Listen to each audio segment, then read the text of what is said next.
Students, ये आपका 18th को जो है वो साइंस का 6th क्लास का पेपर है। तो आपको कुछ इम्पोर्टेंट क्वेश्चंस और किस तरह से पेपर आएगा उसके बारे में मैं आपको बता रहा हूँ। तो फ्रंट पेज आपका इसी तरह आ जाएगा। तो क्वेश्चन किस तरह आने की पॉसिबिलिटी है ये देखिए आप। सेक्शन ए में आपके जो है वो टोटल 12 क्वेश्चन आएंगे। हर एक क्वेश्चन जो है वो 1 मार्क्स का होगा। जैसे इसमें दे रखा है, संतुलित आहार लेने से सभी अभावजन्य रोगों को रोका जा सकता है। सही या गलत बताना है आपको। यह आपका बिल्कुल सही है, यानी कि इंग्लिश मीडियम में वाले भी जो है वो ट्रू कर लेना और हिंदी मीडियम वाले इसे सही कर देना। दूसरा क्वेश्चन है, वसा और कार्बोहाइड्रेट युक्त भोजन को ऊर्जा देने वाला भोजन कहा जाता है। सही है या गलत है? तो ये भी आपका बिल्कुल सही है, तो इंग्लिश मीडियम वाले से ट्रू कर लेना। अगला क्वेश्चन दे रखा आपको इसमें कि पत्ती के चपटे हरे भाग के को फलक कहते हैं। सही है या गलत है? ये भी आपका क्वेश्चन है, तो थर्ड का ये ट्रू आएगा, यानी कि इंग्लिश मीडियम में आप इसे ट्रू कर लेना। सही। फोर्थ क्वेश्चन है, खेत की भूमि एवं उसमें चरने वाले मवेशी आवास का उदाहरण है। यह आपका फोर्थ सही है गलत है? यह आपका गलत है, यानी कि फॉल्स है। तो अगला क्वेश्चन है, क्या सूर्य एक अदीप्त पिंड है या दीप्त पिंड है, यानी कि नॉन लुमिनियस और लुमिनियस ऑब्जेक्ट है। उत्तर का कारण दीजिए। जो आपका जो सूर्य है वो एक लुमिनियस ऑब्जेक्ट है, यानी कि इसका आंसर आ जाएगा आपका लुमिनियस ऑब्जेक्ट, यानी कि फिफ्थ का आंसर है लुमिनियस ऑब्जेक्ट। लुमिनियस ऑब्जेक्ट है ये। और क्यों है? क्योंकि it has on light. It has on light. तो हिंदी मीडियम वाले इसको लिखेंगे कि ये जो है वो दीप्त पिंड है। दीप्त पिंड है। क्यों है? क्योंकि इसका अपना प्रकाश होता है। अपना प्रकाश होता है। तो ये क्वेश्चन आपका आ जाएगा। क्वेश्चन है, उस घटना का नाम बताइए जिसके कारण प्रकाश अत्यधिक पालिश सतह से टकराकर वापस लौटता है, यानी कि name the phenomenon due to light return back after striking a highly polished surface. तो इसको हम कहते हैं रिफ्लेक्शंस। रिफ्लेक्शंस यानी कि किसी सतह से कोई लाइट आती है, टकरा करके वापस चली जाती है। तो ये इंसिडेंट रे होती है, ये रिफ्लेक्टेड रे होती है। तो टकरा कर वापस चली जाती है, तो इसे कहते हैं रिफ्लेक्शंस, यानी कि परावर्तन। हिंदी में परावर्तन कहते हैं इसे। क्वेश्चन है कि एक विद्युत बल्ब में कितने टर्मिनल होते हैं। एक विद्युत यानी कि how many terminals are there in an electric bulb. तो इसके अंदर 2 होंगी, तो हिंदी वालों के लिए 2 ही होता है। तो क्वेश्चन नंबर 7 दे रखा है कि एक विद्युत परिपथ में विद्युत धारा को जोड़ने या तोड़ने में उपयोग किए जाने वाले उपकरण को क्या कहलाता है वह। A name a device that is use to break और join the electric current in an electric circuit. तो इसका जो आ जाएगा वो की आएगा। की यानी कि आप इसे स्विच भी बोल सकते हैं, तो हिंदी में भी स्विच का स्विच ही होता है। नेक्स्ट क्वेश्चन आपका दे रखा है 9th। क्वेश्चन नंबर 9 में रखा है, फूल के निचले भाग में छोटी हरी पत्ती जिसकी जैसी संरचना को क्या कहते हैं, यानी कि the small green leaves like structure at the base of flowers are known as. इसे हम क्या कहते हैं? इसे बोलते हैं हम सेपल, यानी कि SEPAL, सेपल। और नेक्स्ट हमारे पास क्वेश्चन आता है कि पौधे जो भूमि पर कमजोर तने के कारण फैल जाते हैं उन्हें क्या कहा जाता है? उसे हम क्रैपर्स बोलते हैं, यानी कि CREEPR, क्रैपर। नेक्स्ट क्वेश्चन हमारे पास आ जाता है कि भूमि पर रहने वाले पौधों और जानवरों के आवास को क्या कहते हैं? उसे कहते हैं जो है आपका क्रैपर्स, आपका ये आ जाएगा। 11th आ जाएगा, भूमि पर रहने वाले पौधों और जानवरों के आवास को हम क्या कहते हैं? इसे कहते हैं टेरिटल्स, यानी कि इसका आंसर आ जाएगा TERRESTRIAL, टेरिटल्स। नेक्स्ट क्वेश्चन है आपका 12th। केचुए अपने डैश के माध्यम से सांस लेते हैं। केचुए अपनी स्किन यानी कि त्वचा के माध्यम से सांस लेते हैं, तो इसका स्किन आ जाएगा। अगला हमारा क्वेश्चन है कि भोजन के कोई दो पोषक तत्वों के नाम और उनके कार्य बताइए। तो भोजन के दो पोषक तत्व हो गए, विटामिन्स होते हैं एक तो विटामिन्स, दूसरे हमारे पास आ जाता है प्रोटीन, प्रोटीन हो गया आपका, प्रोटीन्स आ गया। तो ये दो ही लिखने थे आपको। और विटामिन और प्रोटीन्स की जो फंक्शंस हैं, तो क्या होता है, विटामिन हमें क्या देता है और प्रोटीन क्या देता है, ये आपकी एक टेबल्स में भेज दूंगा अभी, उसमें आपको पता चल जाएगा। क्योंकि ज़रूरी नहीं है विटामिन और प्रोटीन्स के ही फंक्शंस आपको मालूम होने चाहिए, और भी आपको सभी के फंक्शन मालूम होने चाहिए, फैट्स के होने चाहिए और जो है वो फेस के होने चाहिए, सभी के होने चाहिए। नेक्स्ट दे रखा है पौधे की जड़ के दो मुख्य कार्य बताइए। सबसे पहले तो ये क्या करता है, ये पौधे को या प्लांट्स को होल्ड करता है। It hold the plants, it hold the plants, plants को होल्ड रखता है। दूसरा क्या करता है, absorb water and minerals from soil, absorb water and minerals from soil, soil से क्या करता है, ये जो वाटर और मिनरल्स को एब्जॉर्ब करता है। अब हमारे पास आ जाता है कि फूल के विभिन्न भागों के नाम लिखिए। तो फूल के विभिन्न भाग, आप इसका एक चित्र बना लीजिए, आपकी बुक में है, उसके डिफरेंट पार्ट्स आप लिख सकते हैं। ये फिगर वाले आप अपनी बुक से देख लेना। रखा है कि शिकारी किसे कहते हैं, कोई एक उदाहरण दीजिए। क्वेश्चन नंबर 4 है। तो शिकारी द एनिमल दैट किल्स, यानी कि the animals that kills and its kills other animals for food, यानी कि भोजन के लिए दूसरे एनिमल्स को मारता है, उसे हम शिकारी कहते हैं। एग्जाम्पल्स में हम लोग क्या कह सकते हैं, लॉयंस कह सकते हैं आप लोग। अब परिवेश के कौन कौन से घटक हैं, परिवेश के दो घटक होते हैं। बायोटिक कंपोनेंट्स के जो है वो आपके आ जाएंगे, एक तो आपका है ऑक्टोपस, इसमें तो ये अथवा में क्वेश्चंस है ना, तो अथवा का तो क्वेश्चंस अभी इसका ये आ जाएगा। किन्हीं दो जलीय जीवों के नाम बताइए जिसका शरीर धारा रेखीय नहीं होता। तो इसका आंसर है आपका ऑक्टोपस। और दूसरा इसका आ जाएगा कि स्क्वाइड। ये दो एग्जाम्पल्स आ गए। उसके बाद आ गया आपका कि जलीय जंतुओं का कोई एक अनुकूलन लक्षण बताइए। तो इनकी बॉडी जो होती है वो होती है स्ट्रीमलाइन बॉडी होती है इनकी। और दूसरा इसका होता है कि इनके गिल्स होते हैं जिससे ये सांस लेते हैं, गिल्स होते हैं जिससे ये सांस लेते हैं।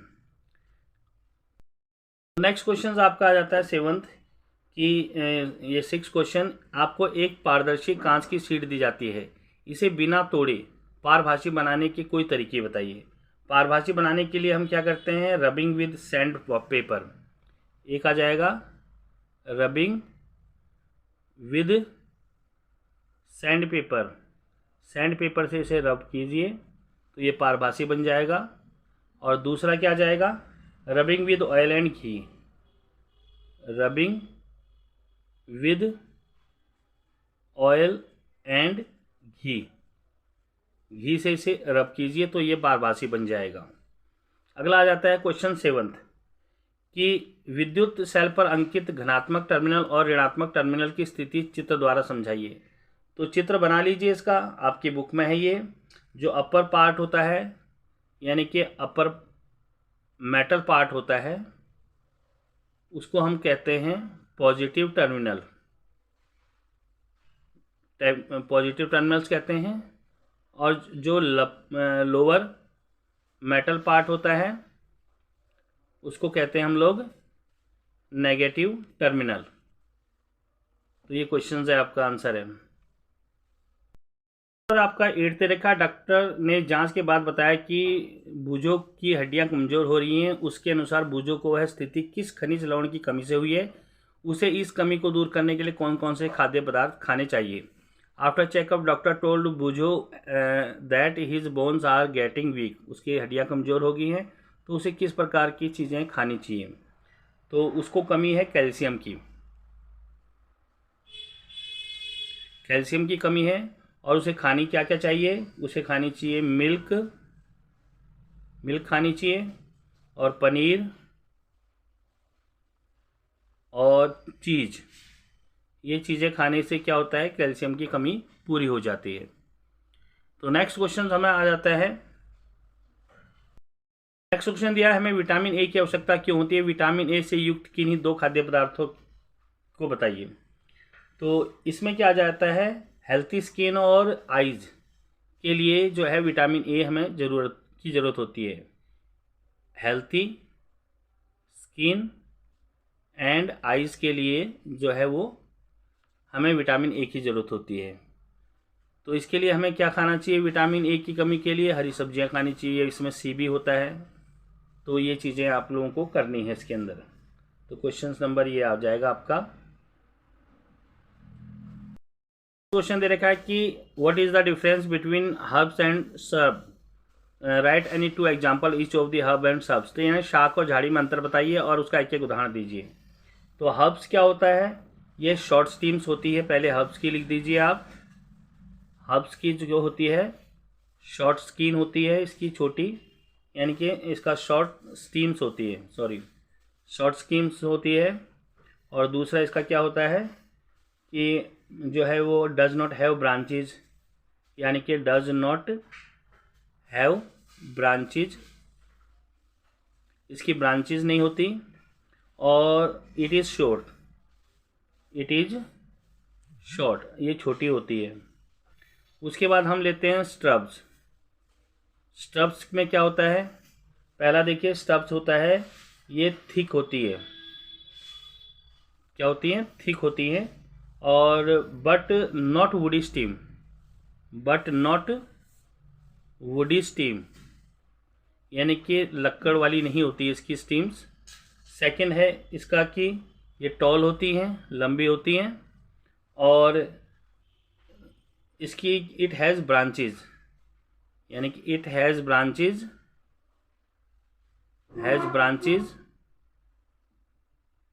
ऑन देयर बेसिस, इसके बेसिस पर जो है वो ब्रांचेज होती हैं। तो ये दोनों में डिफरेंस आ गया।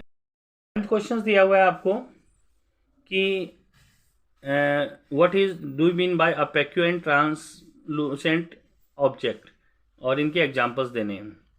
तो ये अपेक्यू ऑब्जेक्ट्स कौन से होते हैं? कि which do not pass light through them, यानी कि इसका आ जाएगा which do not pass light through them, जो अपने में से प्रकाश को गुजरने नहीं देती। और एग्जाम्पल्स हमारे पास इसके आगे बुक्स और वॉल, दीवार जो होती है। और ट्रांसुलेंस ऑब्जेक्ट्स क्या होते हैं? Which do not pass light through them, ये इसका आ जाएगा विच पार्सली पास लाइट। ट्रांसुलेंट का विच पार्सली लाइट थ्रू देम। और इसके लिए हम क्या करते हैं? बटर पेपर हो गया इसका एग्जाम्पल, यानी कि बटर पेपर हो जाएगा इसका एग्जाम्पल एक। दूसरा इसका लिख सकते हैं आप ऑयल पेपर।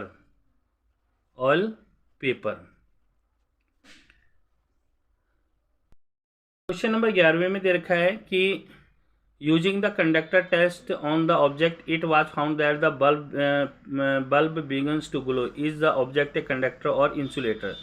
तो जब बल्ब जल रहा है तो ये कंडक्टर होगा, इसका आंसर होगा कंडक्टर। बी में आपको बताना है कि give example of each of the conductor and insulator.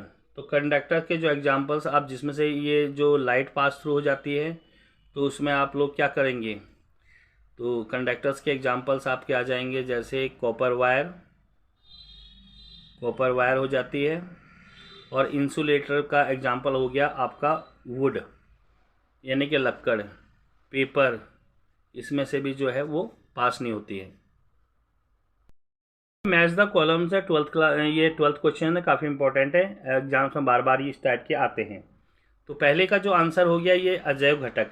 अजैव घटक आपका पहले का हो गया चौथा, यानी कि आपका आ जाएगा सूर्य का प्रकाश। दूसरा है जलीय आवास। जलीय आवास का जो है आपका फिफ्थ आ जाएगा तालाब। तीसरा है पर्वतीय क्षेत्र।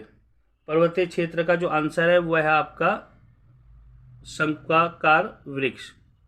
अगला है समुद्र। समुद्र जो आपका आंसर है इसका है आपका थर्ड, लवणीय जल। फिफ्थ ई का जलीय स्थलीय आवास। स्थलीय आवास का आपका आ जाएगा ये मरुस्थल। और शिकार में आप लिखेंगे हिरन। तो ये इस तरह से मैच करते हैं। इंग्लिश मीडियम में है तो इसको देख लीजिएगा, जो मैंने हिंदी में मैच किए हैं वही इंग्लिश में भी आएगा। नेक्स्ट जो क्वेश्चन है आपका 13 आपको दे रखा है, ये एक जो है केस स्टडीज़ है। तो केस स्टडीज़ में आप लोगों को इसके 3 क्वेश्चंस दिए हुए हैं, तो आपको इन 3 क्वेश्चंस को करने हैं। तो पहला क्वेश्चन इसका दे रखा है कि निम्नलिखित में एक कीटभक्षी पौधा है। कीटभक्षी पौधा क्या है? वह है आपका पिक्चर प्लांट। दूसरा है कीटभक्षी पौधा नहीं पाया जाता है। कहाँ पर नहीं पाया जाता है? यूएसए में नहीं पाया जाता है। अगला है आपका कि कौन कीटभक्षी पौधे का शिकार नहीं है? तो कीटभक्षी पौधे का शिकार जो है वो हिरण नहीं है। अब अथवा में क्वेश्चन दिया हुआ है।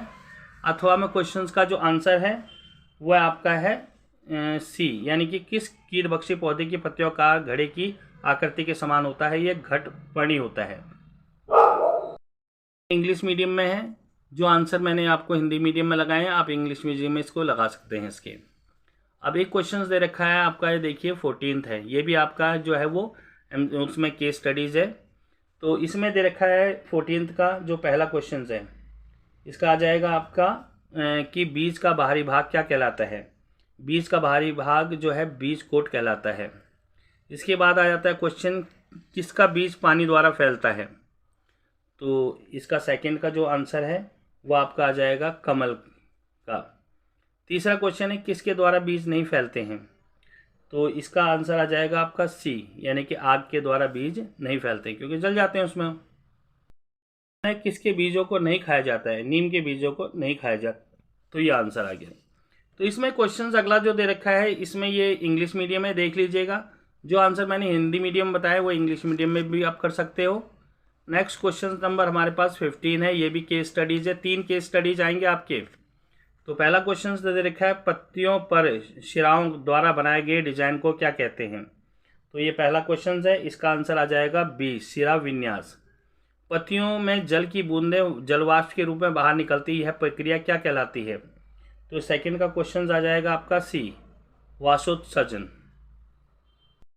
नंबर ये आपका थर्ड दे रखा है। थर्ड का जो आंसर होगा वो होगा आपका किन पौधों में कोई मुख्य जड़ नहीं होती तथा वो सभी जड़ एक समान होती है, इस जड़ को क्या कहते हैं? रेशेदार जड़ कहते हैं। अगला हमारे पास आ जाएगा इसमें अथवा में क्वेश्चन, एक पौधे में मुसला जड़ है, इस पौधे की पत्तियों में कौन सा शिरा विन्यास होगा? तो ये जलिका रूपी शिरा विन्यास होगा। तो ये इंग्लिश मीडियम में क्वेश्चंस दिए हुए हैं, तो सेम इन्हीं के आंसर वही हैं जो मैंने आपको हिंदी मीडियम में बताए हैं। तो क्वेश्चन इसमें से आ सकते हैं, क्रॉस क्वेश्चन पूछे जा सकते हैं, बहुत ही इंपॉर्टेंट है। आपका 18 तारीख को पेपर है, इसकी तैयारी जरूर करना। अभी एक सेट और आपको मैं 2 सेट और भेजूँगा, तो उसको भी आप देख लेना। Okay, thank you.